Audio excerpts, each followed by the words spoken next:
Hey, what up, everybody? What up, everybody? It's your boy Chris. It's your boy Chris. It's another amazing episode. In 1 second.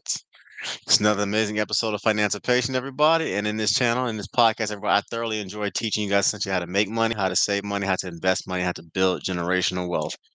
So let me go ahead and send out all my invites and everything, get everything situated, everything set up. It's really funny. One of the things that I love about being an MBA, having a finance background, and essentially teaching people how to make money, how to save money, how to invest money, how to build generational wealth, is that it allows me to essentially change the very way that people view themselves in regards to the way they live their life. So that's what I mean by that. I've had situations where people literally have told me they stopped dating abusive men because of the kind of when they figured out exactly how what an index fund is and how to essentially invest their money to a high interest account.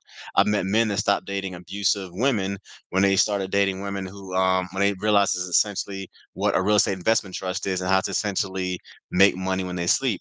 And the thing that I love the most about, I would say, financial literacy is that it literally teaches you people exactly how to get out of this financial system that the matrix has us in. And when I mean the matrix, I'm talking about constantly being in debt, constantly being a slave to materialism, constantly being a slave to essentially waking up, going to a job that you hate, doing that for 40 years, and then being forced to retire on 40% of what you can never live on after working 40 hours a week. And I hate that. I hate the fact that we're essentially taught in our version of capitalism to have lots of debt, to constantly be in debt, and to unfortunately be in a situation where no matter how hard that you work, you're going to live broke, you're going to be sick, you're going to die broke, and you're never going to make any money, and you're never going to build any wealth. And I hate that. To me, it is modern day enslavement. Whether it's us taking out student loans that we can't afford, whether it's essentially us being involved with relationships that are literally draining us, whether it's being literally choked to the point where every second we go to work, every time we work, that we're essentially tied up and we're essentially in a situation where we cannot build any form of wealth. And I hate that. I was actually talking to an individual who retired at 40. And the way they retired at 40 was they essentially woke up, they found a career that they liked, they invested the money that they made, roughly 15 20% of what they made. They lived beneath their means. They did this and they invested into low cost total stock market index funds, into real estate investment trusts, as well as the ETFs, essentially match the stock market. And they basically were a millionaire and were able to retire from corporate America at 40 years old. That essentially, everybody, is what I want for you all. That's essentially what I'm trying to build with Financipation, and that's essentially the reason why I started this channel, because I got sick and tired of seeing people work hard their entire life and essentially die broke, die miserable, and die poor. And we're going to change that. Okay, we're going to change that. All right, so let's get started. Okay, let's get started. So the first thing that you can do in order to secure the bag, everybody, is you have to pick a career that basically pays you to support yourself and support your family. Now, I am a mechanical engineer, so full disclosure, my version of capitalism, I'm sorry, the vehicle that I use in capitalism to pretty much build wealth was mechanical engineering and finance and construction. That's what I use essentially to build my wealth. And the reason why I decided to go the finance and engineering route was because I knew for a fact that mechanical engineers make six figures. I knew for a fact that people who had a finance background understood essentially that once they make the money, essentially how to invest that money and how to compound it. And because I was always good with my hands on like building stuff, the construction industry got me for a couple of years as well. So I picked a career, everybody, that I knew had an extremely low unemployment rate. Mechanical engineers' unemployment rate is literally less than 1% right now because there are so few engineers in this country. Based off of a study that I saw actually the other day, they say America is going to have a shortage of over 250,000 engineers by 2030.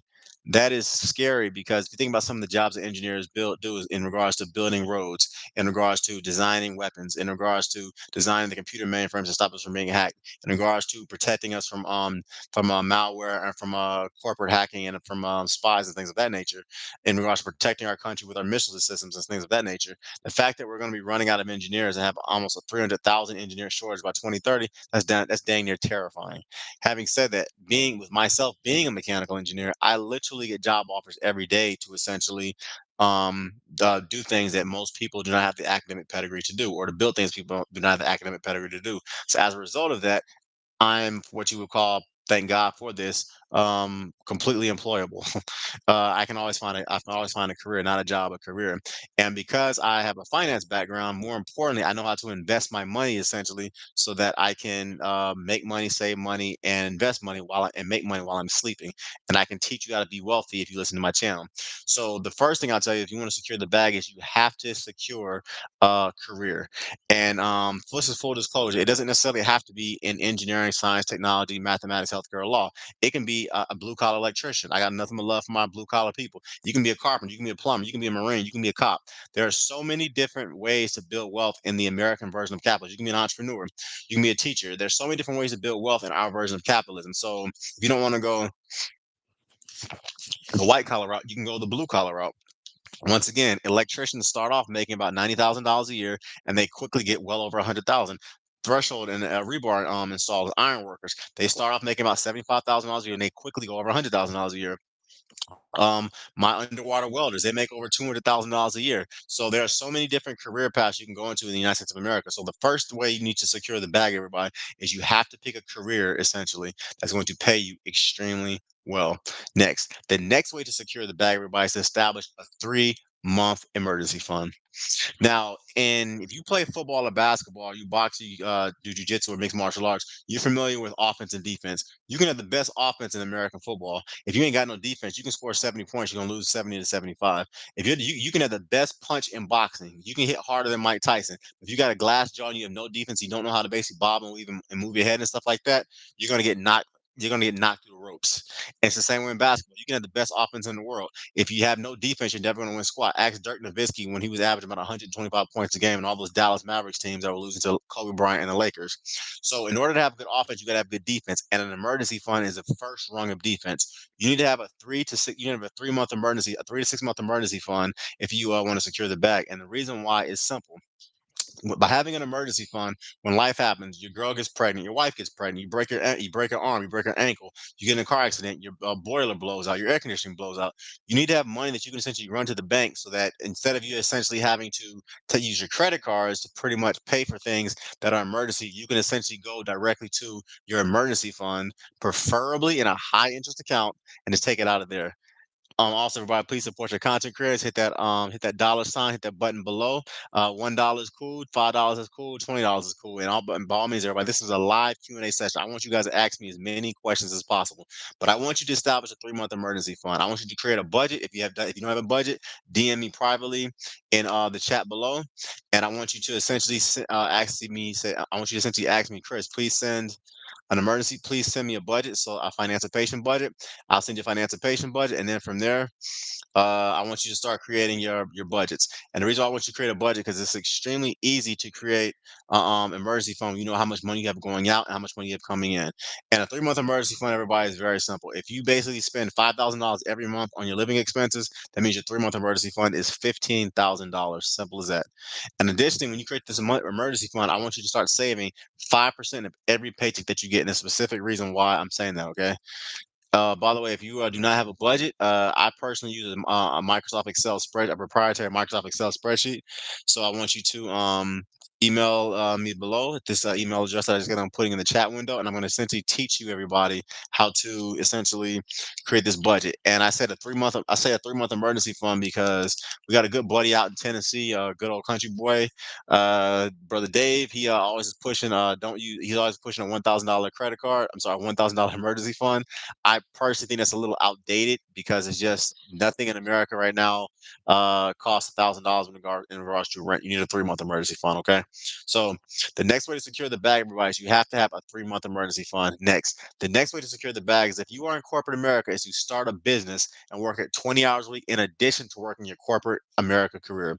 Now, why do I say this? Why do I say rent versus owning this economy? The homes in the market are staying unsold. Most of the time, rent is cheaper than owning per month as of now. That's a very powerful question, Marticia Childs, and thank you for asking that question. Please subscribe to the channel. I drop weekly content, okay? Rent versus own. I actually have a separate podcast about that, but this is what I'll say. It really depends. There is no one size fits all. So, for instance, early in my career, I got job opportunities to literally travel probably like once every 16 to 24 months building different design different types of projects. And because of that, it made no sense for me to essentially buy a home. Now the salaries that I was getting by literally traveling every year and a half to 2 years was literally insane as a mechanical engineer. So I literally just stacked paper and invested the living but Jesus out of the money that I made. I'm talking about investing like 50% of my paycheck because I was making such a high salary when it came to per diem, food, gas, my actual base salary, and then hardship, that it made more sense for me at that particular period of my life to rent. Additionally, also studies show that the typical house only has a return rate of return of about five to 6% in any economy. That means that in a given economy, if you're only getting about 5 to 6%, if you invest into the S&P 500, into a real estate investment trust, or into a good total stock market index fund that returns 12%, obviously 12% is higher than 5 or 6%. So in theory, if you have $150,000, you're going to make more money and have less headache if you invest that $150,000 into the stock market versus buying a house or renting. Now, I mean, versus buying a house. So it makes more sense in that case to rent and invest the heck out of your money versus buying a house and have to worry about HOA fees and the boiler breaking and all that kind of stuff. That's one way to think about it. The other way to think about, which is kind of what I've started leaning more towards as I've gotten older, is that if you lock in your mortgage for 30 years, you don't have to worry about uh, rent hikes. So, for instance, here in the area that I live, the place that we were staying at was $3,000 a month. In less than 2 years, it went to $4,500 a month because there's no price control in the area that we live in. So as a result of that, the individuals that locked in this in the same neighborhood that locked in the same price for $2,500, they're paying $2,500 for the next 30 years. 30 years from now, that house that they're pretty much living in is probably going to be able to be sold for about $7 or $8,000 per month, easy. So it really just kind of depends, rent versus owning. I'm going to say this: if you were going to own, you need to live in that house for at least bare minimum 6 years. And if you are going to rent, I'm sorry, if you are going to own, I personally would say a house is not an asset; it's a liability. So unless if you have some extenuating circumstances, it's not necessarily a bad idea to buy the house outright, or to rent the or to get the house, and then basically put college students, nerdy grad school students, nerdy professors, people like that in each particular room. That way, instead of you having to pay rent, you're getting paid to basically rent out each room. So this is what it would look like. Let's say you get a 5 bedroom house, right? And let's say the mortgage every month is $3,500 a month. If you can find reliable people and rent it out each month, rent out each room for $1,000 every month, that means you have a positive cash flow because you're basically making $5,000 a month on this particular house, but but the mortgage is only 3,500. That means you have a positive cash flow every month of $1,500. Now, if you're making $1,500 every month and you basically know a contractor or a good handyman that can work on the roof, that can fix the Wi-Fi, that can hang the drywall, that can fix the toilets at 2 o'clock in the morning because you don't want to do it.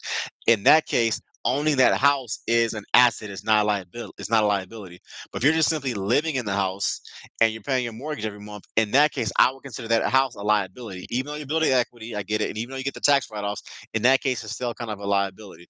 So this is one of those things, Marticia, where there is no one size fits all. At the end of the day, I think it truly depends on the market and where you want to be, because some people literally don't want to rent a home because their idea is basically make $1 million in America and then retire abroad in Dubai, retire abroad in Colombia, retire abroad in Southeast Asia and somewhere like that, or retire abroad in Ghana, West Africa. So it really just depends. Whereas other people like, no, buy the house, rehab the house, refinance the house, rent out each room, and then basically split the difference and repeat the process. So it really just kind of depends. I hope I answered your question. So did I? Yes or no?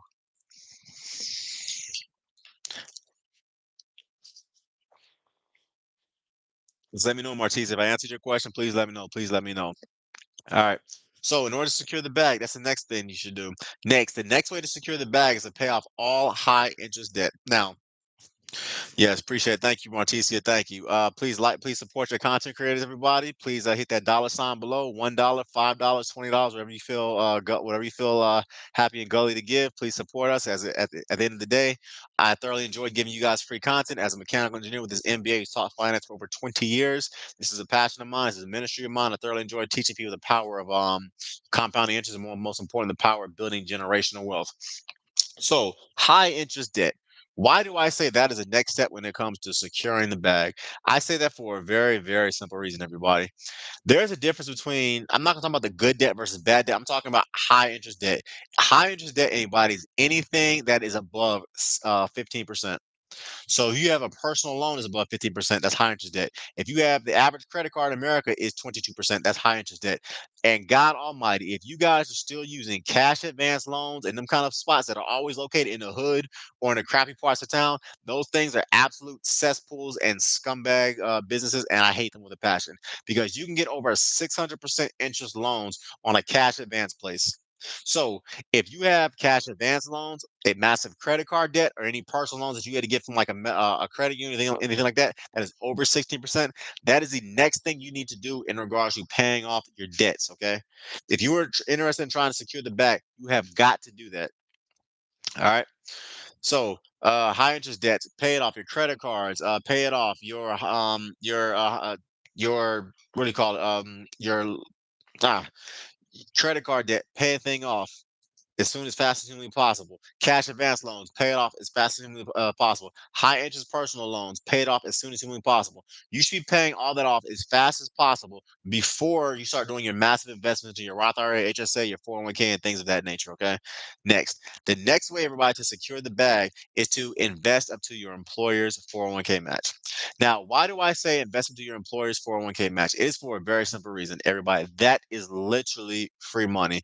I used to actually always put this one at the very beginning of whenever I was having my financial consultations with people because um if I were to walk up to you on Valentine's Day, right? Let's say I gave you some chocolate, a deck of cards for my lady, some chocolates, some cards for my ladies and stuff like that, teddy bear, and just some other products and stuff like that. And I said, okay, cool. I'm gonna give you all these gifts, and I'm going to give you $5,000. But at the end of the year, I'm going to give you, but you have to take it. At the end of the year, I'm going to give you $10,000. Ladies, name one of you guys that would not take that deal. I give you $5,000 on Valentine's, and then you have to take the chocolate, you have to take the candy, and then I give you $10,000 on Christmas Day. Of course, you would take the deal. Why? Because it's literally free money. That is the way the 401k match works, everybody. When you put your money into your employer's sponsored 401k, find out what their employer sponsored amount is, and that's what you have to invest in every time. And the reason I say I do it every time because it is literally free money.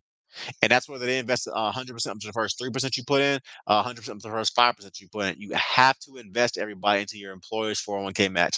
Now, when I used to run this, my one-on-ones with people, I used to always go directly to always invest into your 401k match, no matter where you are in life. And I used to say that for the simple reason because at the end of the day, debt, um, free money is something you want to pay out. Free money is something that everyone wants. I've never met a person that raised their hand and said they don't want free money.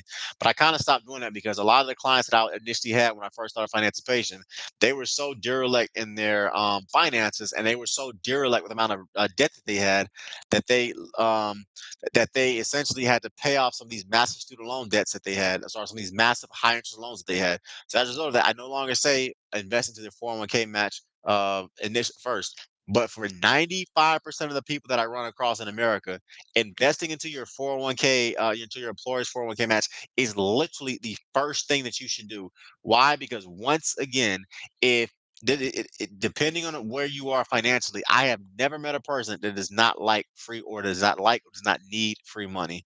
So invest into your employer's 401k match. Okay. Next, the next way to secure the bag is to start a business. I always say this one extremely early in the process. If you notice, I said start a business before I talked about paying off your student loans. I said start a business before I talked about paying into your Roth IRA. I talked about starting a business before I talked about getting an HSA or you max out your 401k. And there's a very specific reason why I say that. Everybody, capitalism rewards entrepreneurs. And if you think about the history of this country, there's a reason why certain communities always had their businesses bombed, always had their cities burned down, always had their entrepreneurial capitals, their Wall Streets destroyed. And it wasn't just because of the color of their skin. There's an economic power, everybody, to starting a business. If you don't believe me, take a look at the if you take a look at the interest rates that are given to business owners for their homes, take a look at the interest rates that are given to people who want to walk into a bank. Take a look essentially at the power when it comes to people that start businesses. You can be the greatest mechanical engineer, the greatest medical doctor in the world. If you do not own that hospital, you can't give your practice to your children. But if you do own that hospital and you are a medical professional, the world is literally your children and your grandchildren. People that own business are never unemployed. People that own business can write off their food. They can write off their taxes. They can write off their accounting fees. They can write off their legal fees. They can write off their computers. They can write off their clothes. They can write off the meals that they use to essentially wine and dine their guests. They can basically pay their children a salary, I mean, a wage and not an allowance. So having a business is arguably one of the greatest forms of power in capitalism. And that's the reason why certain communities, once again, had their Wall Streets and their businesses destroyed. Please support your content creators, everybody. Please hit that dollar sign. Helps the algorithm. My cash app is dollar sign CHRS P485. Please hit that dollar sign below. $1, $5, $20, whatever you're feeling gully. By all means, please support your content creators. Okay. So start a business, everybody. And the reason why I say start it early is because if you work in corporate America, you're probably only working about 45 to 50 hours a week. That means you literally have another 20 to 30 hours you can devote to your business. And I say start a business early because you need to figure out, okay, what kind of business do I want to start? Do I want to create, I don't know, write a book and just sell it online through Amazon? I've done that before. Do I want to create an e-product that essentially teaches people a skill set? To my teachers that are out there, do I want to create an e-product that teaches kids calculus or algebra or physics or chemistry? To my college professors that are out there, do I want to start a product where basically people can go online and they can essentially pay for my notes about how to do dynamics, physics, structural engineering, whatever it is? The thing about it in capitalism, and especially with AI, is that we have this gift where you can literally create things extremely easy and extremely fast. So as a result of that, start a business. I don't care whether it's an e-product that pays you 24/7. I don't care whether it's a construction company. I don't care whether it's an engineering firm, whether it's a law firm, whatever it is. Start a business, everybody. And the earlier you start that business, the better. Why? Because it's like anything in life. The more you do it, the better you get. When I first started Financipation, I got my MBA and I started basically doing financial consulting. There was a lot of things I needed to learn. I need to learn how to entertain people. I need to learn how to essentially talk in a manner so that people could quickly understand what I was saying. I needed to figure out how to do my marketing thing. But now that I've been doing this for over 10 years, there's a certain level of professionalism and ease that I have with talking about finance. I can literally talk to the camera 24 hours a day if I had to. And I can literally educate people on any kind of financial concept that they had. By the way, everybody, this is a live Q&A session. So please, I want you to ask me questions, just like Marticia Childs did. Ask me questions, fire away, and I would definitely try to answer your questions or send me an email if it's a little more personal, okay?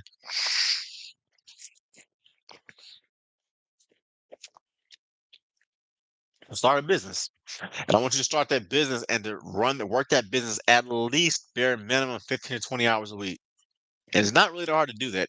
You think about it, if you get it 1 hour earlier and work in your business, it's 1 hour. If you spend 1 hour during your lunch break, that's another hour. And if you spend 1 hour after work when you get back to the crib, that's 3 hours in that's 3 hours in one day. That's 15 hours in a week. And all you did was wake up 1 hour early. Nothing else changed in your life. So start a business, everybody. Next, the next way to secure the bag, everyone. The next way to secure the bag, everyone, is to max out your Roth IRA. Now we're getting to the fun part, the cool part, the investment part. Okay. So, what is your Roth IRA? So, your Roth IRA is essentially an individual retirement account, and the Roth essentially shields your retirement money from essentially getting taxed because you pay your taxes early. So, the way it works is this: with a traditional IRA, you put your money into the IRA, it grows, and then you get taxed at the very end. With a Roth IRA, you get taxed at the very beginning, and then it grows tax free. I personally, I'm gonna tell most people that they should invest into a Roth IRA for one very simple reason. Right now, taxes are historically low. At some point, America, whether it's a Democrat or a Republican, is going to have to get in office and they're going to have to essentially raise everybody's taxes. And the reason why is simple. We currently have a deficit of about 51 trillion with the T dollars. So at some point down the line, everybody's taxes are going to get raised. So my personal advice to anyone that's listening is to do this. You want to pay your taxes today when they're historically low, and then you don't have to worry about what they're going to be 30 or 40 or 10 years from now when you want to retire. So invest in your Roth IRA.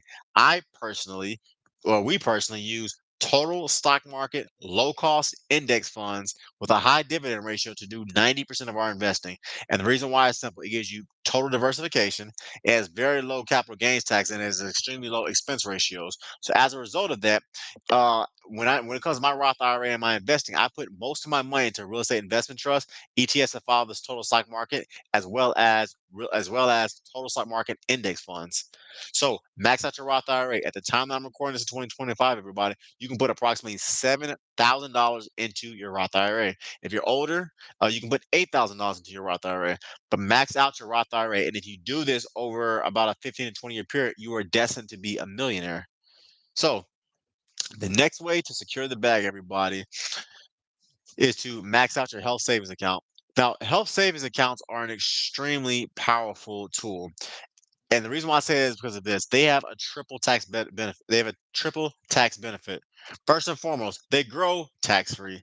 Secondly, they're tax deductible, and last, they can be withdrawn for a qualified medical emergency. So not only do they lower your taxable income, then once again they grow tax free, and if you have a qualified medical emergency, you can use it to pay for the HSA. For the duration of our marriage, my wife and I have always used our HSA, however, as like another Roth IRA. What I mean by that is this. If you're married or filing joint, if you're married, you can put approximately $8,550 into your Roth IRA at the time, I'm sorry, into your HSA at the time that we recorded this in 2025. So because of that, as a result of that, if you invest that $8,550 into an account and you're basically maxing out your Roth IRA, that is literally almost $16,000 right then and there. And if you are investing into a good total stock market index fund, or the S&P 500, which right now is averaging about 12%, that means every 6 years your account is going to double. Why? Because of the rule of 72. And on top of that, with the HSA, it lowers your taxable income. So if you're making $100,000 a year, you put $8,550 into it. You essentially only have to pay about 93,450 dollars into that particular account, and for taxes that year, and it grows tax free. So health savings accounts, everybody, they are a silent killer when it comes to your wealth, because they literally maximize the amount of income that you have, and they are truly powerful and deadly in the right hands. Okay. Next, the next way to secure the bag is to pay off all debt not named your student loans. Now, a lot of times when I'm talking to my financial consultants and people like that, and people, my clients, they're always shocked when I say, "You mean to tell me you're going to wait 7 steps, possibly a couple years, before you start paying off all your debts?" And the answer is yes. Why? Because generally speaking, once you pay off your high interest debts, those horrible credit cards, those horrible loans that you had to take through like a credit union because you made a couple stupid mistakes. Hello, everybody, been there, done that. So no shade thrown. I did the same thing. Or you have a horrible, absolutely terrible cash advance loan spot to pay that roughly charge about 600% for your interest rates and stuff like that. At that point, you pay off all that stupid debt. Things with like your student loans that have like a interest rate of possibly 7%, or a car loan that may have an interest rate of like maybe 5 or 6%. Yeah, I want you to pay that stuff off, but if you're making 12% on a stock that you're basically paying for, or 20% for a stock that you're paying for, does it really make a lot of sense to pay off a 4% loan? It depends. It depends on the individual. But the reason why I tell people to max out the Roth IRA first, and to max out the HSA first, and to invest into the 401k first before they pay off all debt not named mortgage or student loans, is because I want you to start building that I'm sorry, that compounding interest snowball that's going to make you a millionaire. Once again, everybody, it's your boy Chris. Please like, comment, share, and subscribe to the podcast and to my live session. Additionally, support your content creators and ask a question by hitting a dollar, by giving us a dollar sign, giving us $5, $20, things of that nature. Okay, it definitely helps the algorithm. It definitely, absolutely helps the algorithm. On top of that as well, everybody, this is a live Q&A session. So just like Marticia Childs asked me rent versus own this economy, I want you to ask me questions as well. Any financial Q&A sessions, I'm sorry, any financial questions that you have, I will try to answer them to the best of my ability. And if it's one of the ones that you want to have a deeper conversation with, so I can give you more advice about how to move forward and how to proceed forward, it's quite simple. Send me an email, therealfinancipation@gmail.com, that I put into the chat right there, and let's go from there. But yeah, in regards to how to secure the bag, people, I want you to essentially pay off all your debts, not name your mortgage or your student loans, at step number 7. So yes, if you hear that, if you're tuning in right now, you heard that correctly. I want you to max out your Roth IRA first. I want you to max out your HSA first, and I want you to invest in your employer's 401k prior to paying off the little piddly debts that you have, whether it's a subscription that unfortunately is about 3 or 4% every month that you haven't paid off, a medical bill policy is only about maybe 2%, and some of the smaller stuff. I want you to pay that kind of last, because I want you to start investing your money as fast as humanly possible. An 18-year-old that invests $250 a month is going to retire significantly wealthier at 60 than a 50-year-old that retires $2,000 a month at 50 years old at 60. So I want you to, once again, everybody, maximize the power of compounding interest. All right. So let's keep it moving. The next way, everybody, at this point is to secure the bag is to max out your 401k. Now, earlier in step number two of this step number two of this live session, I said you should max out, you should invest in your employer's 401k match. At the time that I'm recording, but step number 8 is to max out your 401k. At the time that I'm recording this in 2025, the 401k max is $23,000. So if you essentially do steps 1 through 8, you're going to come back to step 8, and that's when you're going to essentially max out your 401k. And the reason why I want you to wait that long is because I want you to, there, in my opinion, are better investments for my investors out here than just the 401k. I think the Roth IRA is better just from the fact that your money grows tax free. And I know for a fact that the HSA is better. On top of that, with the 401k, a lot of times you can only invest in what your employer wants you to invest into. So as a result of that, it's a little more rigid, if you will, and you can't necessarily invest in the things that you know that works, such as index funds, such as gold, such as real estate investment trusts, ETFs, and things of that nature. But at this step number 8, this is when you essentially everybody have to max out your 401k. Next, the next way to secure the bag, everybody, is to invest all your money from your business into your SEP IRA. Now, this goes back to step number 3, where I talked about starting a business. Generally speaking, between starting a business and getting to the point where you can max out your SEP IRA, this is going to take you a couple of years, possibly a decade. And the reason why is simple. At the time I'm recording this, everybody, in 2025, the amount that you can use to max out your SEP IRA, I'm sorry, is $70,000. Now, if you are investing $70,000 into your SEP IRA, my oh my, you are going to hit financial freedom and financial emancipation extremely fast. And the way you figure out what your financial emancipation number is very simple. You take your expenses and you multiply it by 25. So if you need $50,000 to live every year, that means your financial number is going to be $6.25 million. I'm sorry. I apologize, everybody. I just did the math wrong in my mind. That means your emergency fund, everybody, is going to be. That means your financipation number. I'm sorry, everybody, is going to be $1.25 million. Why? Because you are essentially multiplying 50,000 times 25, and by doing that, you're essentially telling yourself this is the amount of this is the amount of money that I need to retire comfortably. Why? Because if you have $1.25 million and you're living off of 25% of it, and you're living off of $50,000 every year. That's essentially how you get that. That's essentially how you get that amount. And then on top of that, take the inverse of 100. If you if you withdraw $50,000 every year, you're living on the 4% rule. So as a result of that, it's going to allow you to essentially live like a king in perpetuity because you're going to be living off the interest rates of the amount that you put into that account. So without getting too complicated into the 4% rule, everyone, this is essentially how you secure the bag. And the thing that's kind of dope about a SEP IRA is that it's like a 401k on steroids. It allows you to invest significantly more money, almost 4 times more money, almost than a traditional than a traditional 401k. It allows you to invest 10 times more money than a traditional 401k. I'm sorry, than a traditional Roth IRA, and about 9 times more than a traditional than a traditional HSA account. So to all my business owners, the thing that about a SEP IRA is that you have to have a legal EIN number to essentially have one. And this is the reason why I say you should start this business way back years earlier prior to this, literally almost as soon as you got out of college, and as soon as you're investing in your employer's 401k, because the SEP IRA, in my opinion, is that and the brokerage accounts are two of the most underrated, most powerful investment tools in the world, specifically because in the American version of capitalism, they allow you to invest so much money so quickly. Let's keep it moving. Let's keep it moving. How to secure the bag? How to secure the bag? So the next way, everybody, to secure the bag is to create a 9-month emergency fund. Now, earlier, if you listen to this podcast, and by the way, everybody, this is a live Q&A session, so please support your content creators. Please support your content creators. Hit that notification button. Also, support us with $1, $5, $5, $20, whatever your cup of tea is, and we truly appreciate it as it's helping the masses. Okay. But yeah, a 9-month emergency fund. Earlier, if you listened to this podcast, I talked about the importance of essentially having a 3-month emergency fund, and then I said you should invest 5% of your every paycheck into your emergency fund. If you do that, by the time you get to step number 9, you will have probably be investing about 5% of your income for like the last 7 or 8 years. Then by doing that, it will have allowed you probably to amass an income that is so close to 9 months of your emergency, so close to 9 months of your living expenses, this may be a step that you skip completely.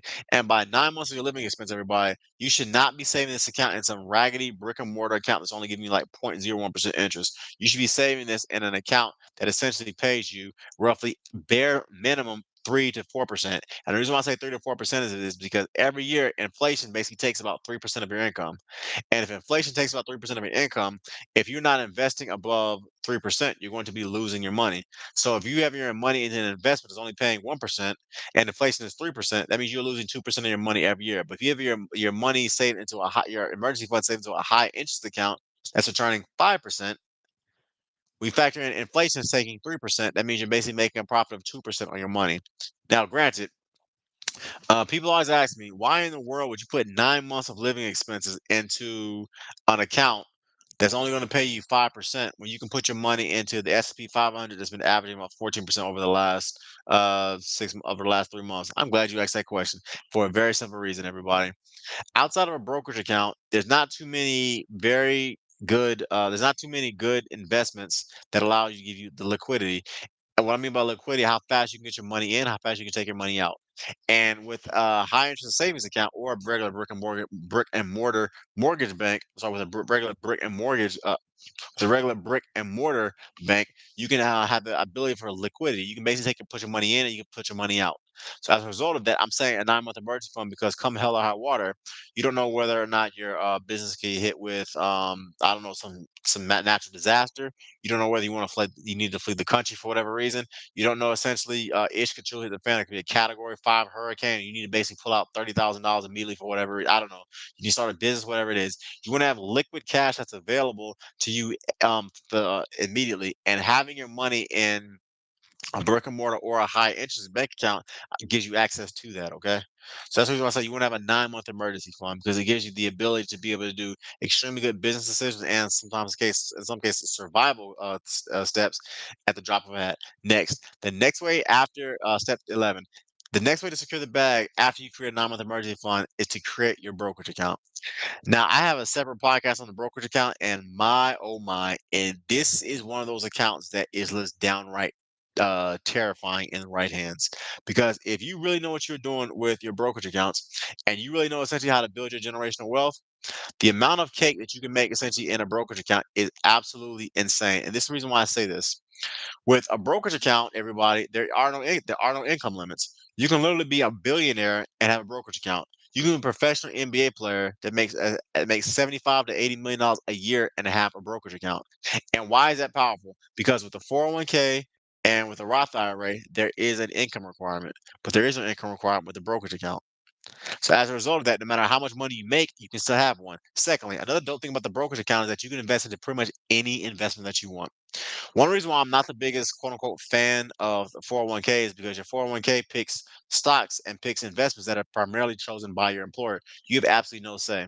You can work on the fifth floor, your wife can work on the third floor, and exact same company, exact same building, and you guys have completely different accounts you can invest in with your 401k. With a brokerage account, you can invest into literally anything: bonds, stocks, annuities, mutual funds, index funds, gold, in some cases, crypto and forex. So the brokerage account, it gives you extreme diversification as far as what you can invest into. It's very reliable and that's funded by the FDIC. It's very easy to start through Fidelity, Charles Schwab, or Vanguard. Full disclosure, I'm a Fidelity guy. And on top of that, something else I love about brokerage accounts is that there is no income requirement and you can invest literally as much as you want. There are cases, everyone, people having over $100 million into their brokerage accounts. So brokerage accounts are truly powerful. And one of the reasons why I say them so late in this list in regards to how to secure the bag is because by the time you are truly maxing out and putting a lot of money into your brokerage accounts, everyone, is when your emergency fund, your 9 month emergency fund is set up. You have pretty much maxed out your SEP IRAs, you max out your 401ks, you basically paid off all your student loan debts, you maxed out your health savings accounts, you basically have maxed out your Roth IRA, and you also paid off all high interest debt. At this point, everybody, by the time you have a brokerage account that's full, and on top of that, you also have a business that's fully functional, and you essentially have paid off all high interest debts. By this point, everybody, you have pretty much self-insured yourself. And because you have self-insured yourself, the brokerage account is just one more stream of income you can have to basically be paying into your life. Now, before I go further, I want you guys to sit back and think about this. I talked about everything from 401ks to HSAs to Roth IRAs to SEP IRAs to brokerage accounts, starting businesses, to having e-products. I literally have told you guys roughly 7 different ways to passively make money and not do anything but wake up out of bed and breathe.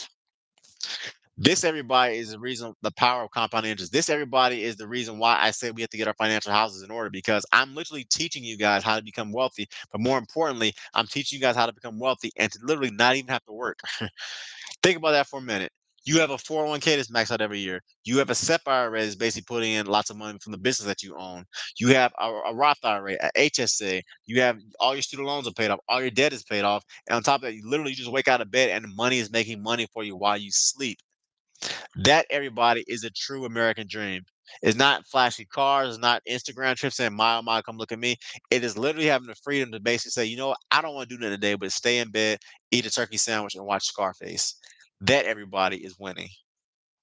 Please support your content creators, everybody. Hit that like, hit that notification button. More importantly, please support your content creators. Hit it, get me $1, $5, $20, whatever your cup of tea is. We truly appreciate it. Support your content creators. Okay, support your content creators.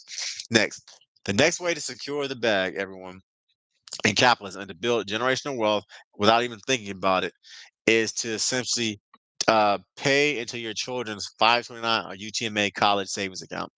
Now, the reason why I say this one, I kind of put this one more toward the end because there's this: if you're flown an airplane, what's the first thing they tell you should do in the event those little weird yellow, dirty looking masks come down? Put the mask over your face first, and then help your child or the person next to you. As a parent, that'd be a very frightening thing. I don't know personally if I would listen to that, but in the case of this particular example, the reason why I said investing in your children's college funds last or almost last is because at the end of the day, um, if you are a responsible parent, your kids are going to be eating. They're going to be taken care of. They're going to be supported. The issue that happens is what happens if you can't take care of yourself because you put all your money and emphasis into them and they blow it. As a result of that, with you being the adult, you need to make sure that your house is secure first and then start paying into their college funds. And college, everyone, is not getting any cheaper. It's $65,000 for the average in-state school. That's a 4-year in-state college. It's like 95,000 for the average out-of-state college. So college is not getting any cheaper. Happening though is that you can be smart about it. If your child is 2 years old, if you invest about $500 every month into their Uniform Transfer to Minor Act or their 529, it allows you to invest into tax efficient accounts that essentially can grow with the stock market. So there are pros and cons to the 529, which can only be used for college, and there are pros and cons to the UTMA slash Uniform Transfer to Minor Act, which can be used for college, trade school, starting a business, buying a home. There's pros and cons to both. And I'm not going to talk about the pros and cons of both in this particular podcast. I'm sorry, in this particular live session. I actually have a podcast about that, but I want you to do your own research on it, okay? Because there's no reason why your child at 17 or 18 says, "Say, Mama, I want to go to college next year," and you ain't got no plan. You need to be planning these things right now. If your child is 1 or 3 or they're young, like I have young kids, you need to have a plan to such and say, okay, how am I going to send my kids to college for a fraction of the cost? Additionally, I also have a scholarship book called Scholarships: The Golden Road to Free Money that was written by myself. I want you to check that book out. I literally talk about how I basically obtained over $300,000 to get my engineering degree for free. If I went to college for free, so can you. But there are different ways you can make college more affordable. At this point, if your 401k is maxed out, your Roth IRA is maxed out, your HSA is maxed out, your SEP IRA is maxed out, your brokerage account is being invested into. You have a very successful business. You're doing very well in corporate America, and you ain't got no debt. People, you can afford to basically send your kids to college the right way, the intelligent way. And the right way, the intelligent way, is to create a fund for them and to invest a little bit of money every month into that fund and invest into the total stock market index funds, real estate investment trusts, exchange traded funds attract the U.S. stock market, and the S&P 500. All right, keep moving, everybody. Once again, please support your content creators. It's your boy Chris. Hit the dollar sign, $1, $5, $20, whatever your particular cup of tea is. Okay, whatever particular cup of tea is. And the next way to secure the bag is to teach your children or your heirs financial literacy and to create a revocable trust that you can literally give millions of dollars to your kids when your time on Earth is past.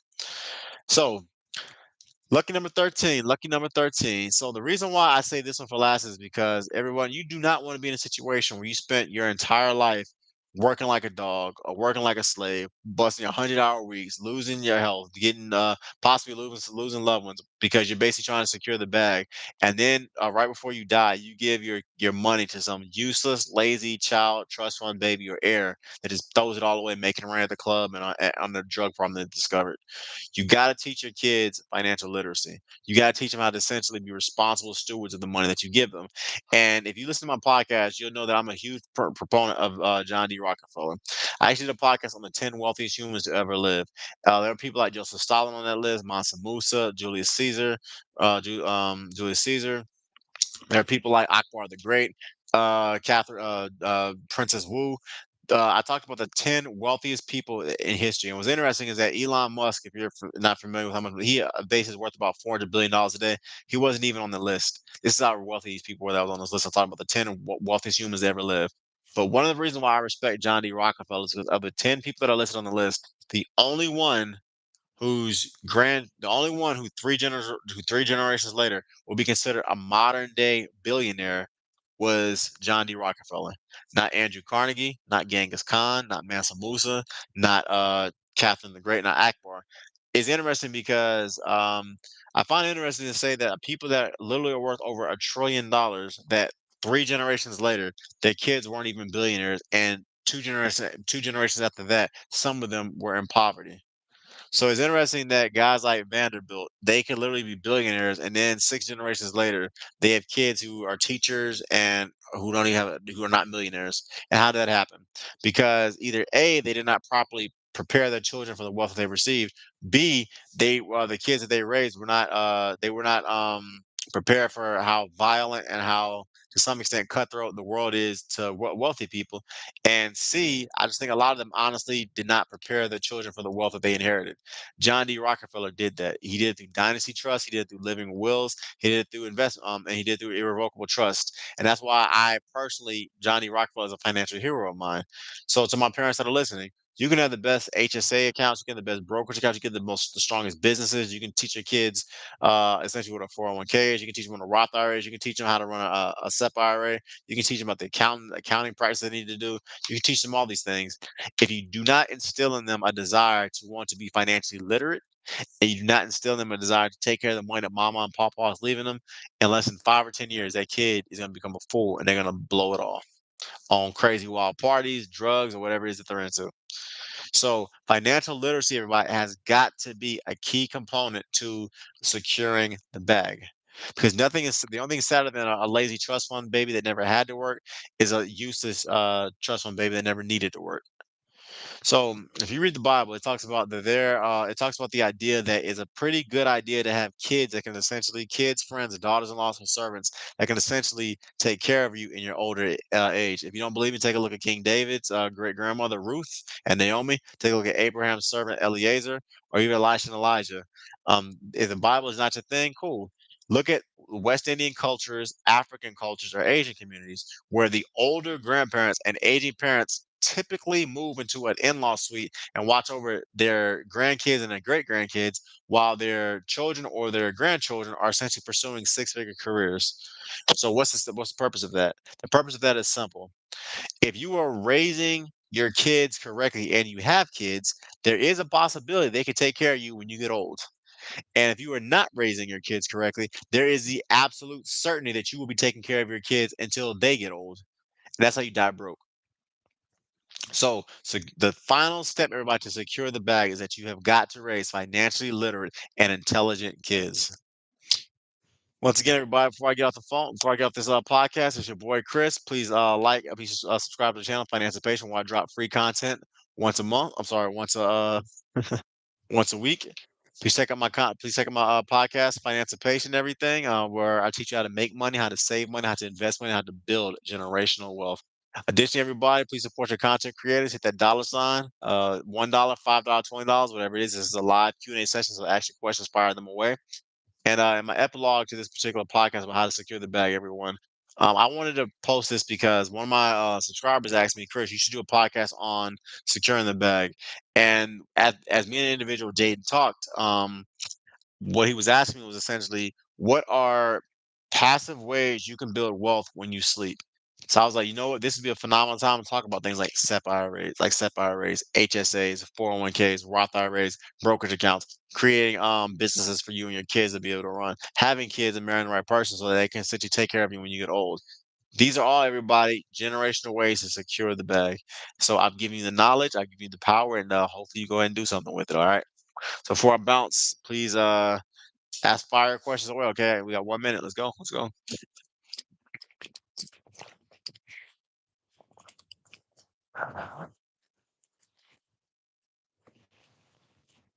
Financial literacy. I tell you, everybody, it truly does make the world go round, but more importantly, it helps people. When a person learns how money works, they don't let bosses talk to them crazy. They don't let women treat them like shit.